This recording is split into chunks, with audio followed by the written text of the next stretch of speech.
শুভরাত্রি। আজকের ব্লগটা আমি রাত থেকে শুরু করছি।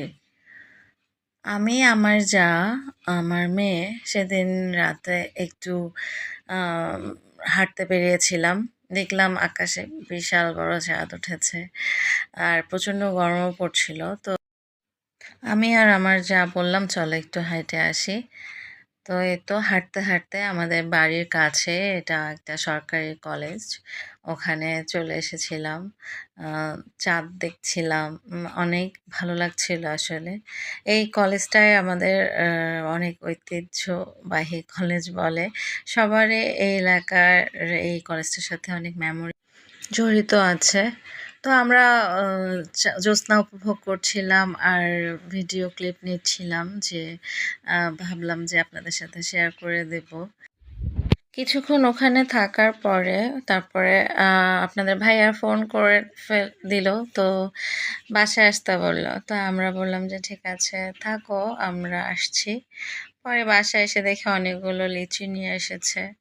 তো আলহামদুলিল্লাহ আমি সেই লিচুগুলো ছিঁড়ে দিচ্ছিলাম আর সবাই বসে একসাথে খাচ্ছিলাম। আসলে একসাথে বসে দেশি ফলগুলো খাওয়ার মজাই আলাদা। আসলে সবাই মিলে একসাথে বসে খেতেই ভালো লাগে। আর লিচুটা অনেক মিষ্টি ছিল, অনেক ভালো ছিল লিচুটা, মাশাআল্লাহ। কাল সকালে আবার আমাকে শহরে চলে যেতে হবে। তো সকালবেলায় উঠতে হবে, সেগুলো নিয়েই কথা হচ্ছিল। আসলে সবার সব কাজ, ঈদ তো শেষ হয়ে গিয়েছে। আসলে সবার সব কিছু স্কুল, প্রাইভেট এসব খুলে গিয়েছে। তো এগুলোকে তো আর ইগনোর করার কিছু নেই। তো সকালবেলা আলহামদুলিল্লাহ আমি ঘুম থেকে উঠে এখানে রুটির জন্য আটা কাওয়া করে নিয়েছি, সেটাই মথে নিচ্ছিলাম। শুভ সকাল সবাইকে, আরও একটি নতুন ব্লগ দেখার আমন্ত্রণ জানিয়ে আপনাদেরকে আমি স্বাগত জানাচ্ছি। আমি রোমানায়ানি। দূরে কাছে যে যেখান থেকে আমার আজকের ব্লগটি দেখছেন, আশা করছি সবাই ভালো আছেন, সুস্থ আছেন। আলহামদুলিল্লাহ আমিও ভালো আছি। ভিডিওর এ পর্যায়ে আপনাদের কাছে একটি লাইক চেয়ে নিচ্ছি। যারা আমার ভিডিওটা দেখছেন, প্লিজ একটা লাইক করে ভিডিওটা কন্টিনিউ করবেন। তো সকালবেলা এই তো কাওয়া করা আটার রুটি আর গরুর মাংস হবে, ও সেটাই আজকে ব্রেকফাস্ট করেছি। আর হচ্ছে গিয়ে অনেক কাজ করতে হয়েছে, ব্যাগ গোছানো, কোথাও যাওয়া, আসা। আসলে আপনারা বুঝতেই পারবেন অনেক একটা ঝামেলার কাজ।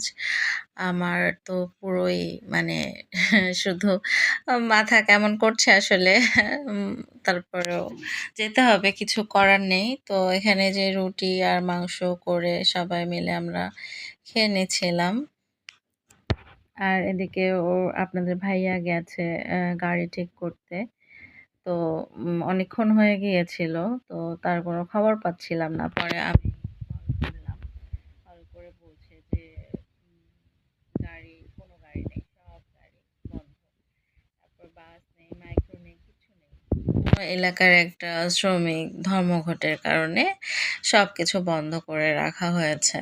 তো এখন তো আমি তো প্রিপারেশন নিয়ে নিয়েছি আর আমাকেও ব্যাক করতে হবে। তো সেই জন্য আমি বললাম যে ঠিক আছে, কি বিকল্প উপায়। পরে সে বলল যে অটো রিজার্ভ করে যেতে হবে, এছাড়া কোনো উপায় নেই।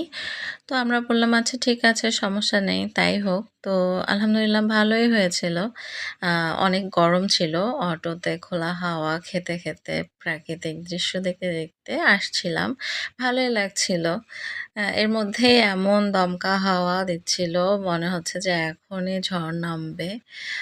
মনে হচ্ছে দেখেন আকাশে আমার মাথার উপর দিয়ে কালো বস্ত বড় একটা মেঘের ভার আমাদের উপর দিয়েই বয়ে যাচ্ছে। প্রচুর হাওয়া দিচ্ছিল আর হচ্ছে এখনই ঝড় নামে মনে হচ্ছে। দেখেন বিশাল কালো একটা বড় মেঘ।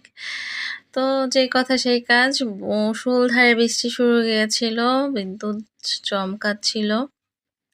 তো আশেপাশে কোনো বাজার পাচ্ছিলাম না, মেয়ে অলমোস্ট একটু ভিজে গিয়েছে।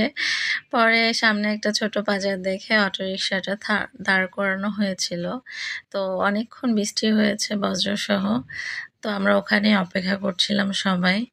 তো বেশ কয়েকটা অটো ওরাও থামিয়েছিল। তো বৃষ্টি থামার পরে আবার আলহামদুলিল্লাহ আমরা গন্তব্যের জন্য রওনা দিয়ে দিয়েছিলাম। মাশাআল্লাহ ভালো লাগছিল সবকিছু। বৃষ্টির পরে পরিবেশ, হাওয়া। তারপর ফিরে এসে যে বলা সেই কাজ। প্রচণ্ড শরীর খারাপ হয়ে গেছিল আমার। আর বাসায় থেকে আসার সময় আমার শাশুড়ি মা আমাদের গাছ থেকে কাঁঠাল পেড়ে রেখেছিল। বলল যে কাঁঠাল পেকেছে নিয়ে যাও বা খেয়ে যাও। তা আমি বললাম যে না, আমার তো কোনো রুচি নেই, খেতে পারবো না। তো আপনাদের ভাইয়া বলল যে না, নিয়ে যাচ্ছি যখন নিয়ে যাই একটা। তো ওই একটা নিয়ে এসেছিল গাছের কাঁঠাল। তো আলহামদুলিল্লাহ ও ভেঙে দিচ্ছিল। আমি আবার কাঁঠাল তুলতে পারি না। আমাদের বাসায় কাঁঠাল ভাঙলে আপনাদের ভাইয়াই ভেঙে দেয়। মাশাআল্লাহ। তো ও ভেঙে দিচ্ছিল। এদিকে বাড়িতে কত কাজ পড়ে আছে, এগুলো সব আবার গোছাতে হবে। তো আপনাদের ভাইয়া আমার সাথে এসে একটু ভালো হয়েছে আলহামদুলিল্লাহ, একটু মানে মনোবল পাচ্ছিলাম। কাঁঠালটা অনেক সুস্বাদু ছিল। এটা বছরের ১ম কাঁঠাল আমাদের। বরাবরের মতো এবারও এই গাছটারই কাঁঠাল দিয়ে আমরা সূচনা করি বছরের ১ম কাঁঠাল। তো আজকের ব্লগটা এই পর্যন্তই। সবাই ভালো থাকবেন, সবাইকে ভালো রাখবেন, দোয়াতে আমাকে মনে রাখবেন। আল্লাহ হাফেজ।